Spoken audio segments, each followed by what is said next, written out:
देखो शिखरे आपणଙ୍କୁ ସ୍ୱାଗତ। ମୁଁ ଆଜି ଆପଣଙ୍କ ପାଇଁ ନେଇ ଆସିଛି ସକାଳର 6ଟି ମୁଖ୍ୟ ଖବର। ପ୍ରଥମ ଖବର, ଆଫଗାନିସ୍ତାନରେ ଏକ ଆତଙ୍କବାଦୀ ଆକ୍ରମଣ, 43 ମୃତ। ଆଫଗାନିସ୍ତାନରେ ଏକ ସରକାରୀ କାର୍ଯ୍ୟାଳୟରେ 43 ଜଣଙ୍କୁ ଗୁଳି କରି ହତ୍ୟା କରାଯାଇଛି। ଆତଙ୍କବାଦୀମାନେ ପ୍ରଥମେ ଏହି କାର୍ଯ୍ୟାଳୟର ପ୍ରବେଶ ଦ୍ୱାରରେ ଏକ କାରକୁ ବିସ୍ଫୋରଣ କରି ଉଡ଼ାଇ ଦେଇଥିଲେ। ପରେ ବନ୍ଧୁକଧାରୀ ଏହି ସରକାରୀ କାର୍ଯ୍ୟାଳୟରେ ପ୍ରବେଶ କରି ଆଖିବୁଜା ଗୁଳିମାଡ଼ କରିଥିଲେ। ଆକ୍ରମଣର ସୂଚନା ପାଇବା ପରେ ସୁରକ୍ଷାକର୍ମୀ ଏହି କାର୍ଯ୍ୟାଳୟକୁ ଚାରିପଟୁ ଘେରି ରହିଛନ୍ତି।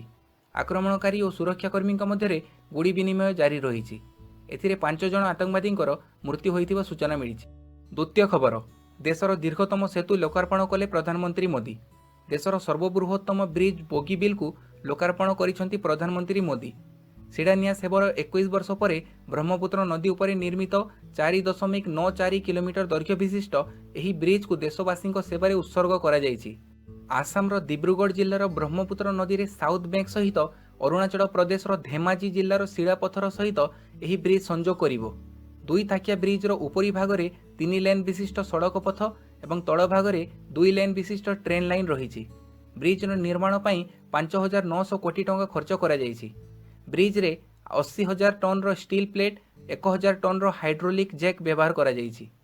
ତୃତୀୟ ଖବର, ଦିଲ୍ଲୀର ସମସ୍ତ ଜେଲ୍ରେ ଲାଗିବ ସିସିଟିଭି କ୍ୟାମେରା, ଖର୍ଚ୍ଚ ହେବ 120 କୋଟି। ଦିଲ୍ଲୀର ସମସ୍ତ ଜେଲ୍ରେ ରାଜ୍ୟ ସରକାର ଏବେ ସିସିଟିଭି କ୍ୟାମେରା ଲଗାଇବେ। ଏଥିପାଇଁ 120 କୋଟି ଟଙ୍କା ଖର୍ଚ୍ଚ ହେବ। ତିହାର, ରୋହିଣୀ ଓ ମାନ୍ଦୋଲ ଜେଲ୍ରେ ସମସ୍ତ କୋଠରୀରେ ସିସିଟିଭି କ୍ୟାମେରା ଲଗାଇବା ପାଇଁ ଦିଲ୍ଲୀ ସରକାର ନିଷ୍ପତ୍ତି ନେଇଛନ୍ତି।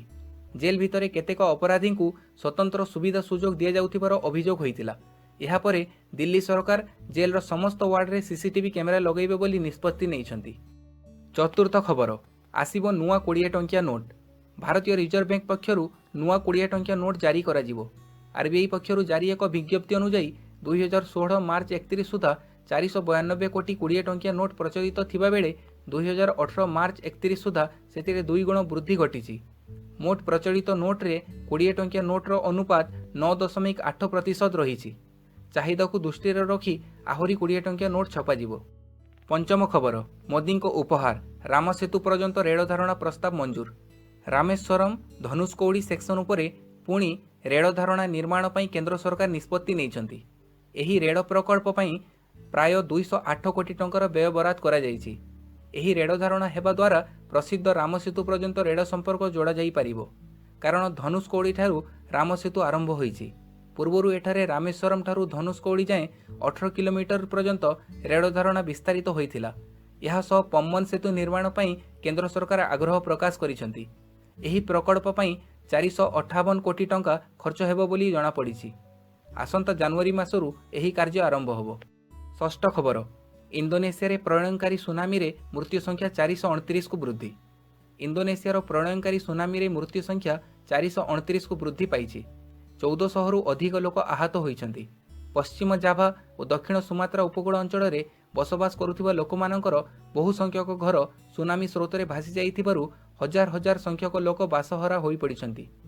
ଦେଶର ପ୍ରାକୃତିକ ବିପର୍ଯ୍ୟୟ ସଂସ୍ଥା ମୁଖପାତ୍ର କହିଛନ୍ତି ମୃତ୍ୟୁ ସଂଖ୍ୟା 429 ହୋଇଛି ଏବଂ 128 ଜଣ ନିଖୋଜ ଅଛନ୍ତି। ସୈନ୍ୟବାହିନୀ, ସରକାରୀ ଅଧିକାରୀ ଓ ସ୍ୱେଚ୍ଛାସେବୀମାନେ ଭଙ୍ଗାରୁଜା ଘରଗୁଡ଼ିକ ତଳେ ରହିଯାଇଥିବା ଲୋକଙ୍କୁ ଖୋଜାଖୋଜି ଜାରି ରଖିଛନ୍ତି। ଏହା ଥିଲା ଆଜିର 6ଟି ମୁଖ୍ୟ ଖବର। ଯଦି ଏହି ଭିଡ଼ିଓଟି ଆପଣଙ୍କୁ ପସନ୍ଦ ଆସିଲା ତେବେ ଏହାକୁ ଲାଇକ୍ କରନ୍ତୁ ଏବଂ ଆପଣଙ୍କ ସାଙ୍ଗମାନଙ୍କ ସହିତ ସେୟାର ମଧ୍ୟ କରନ୍ତୁ।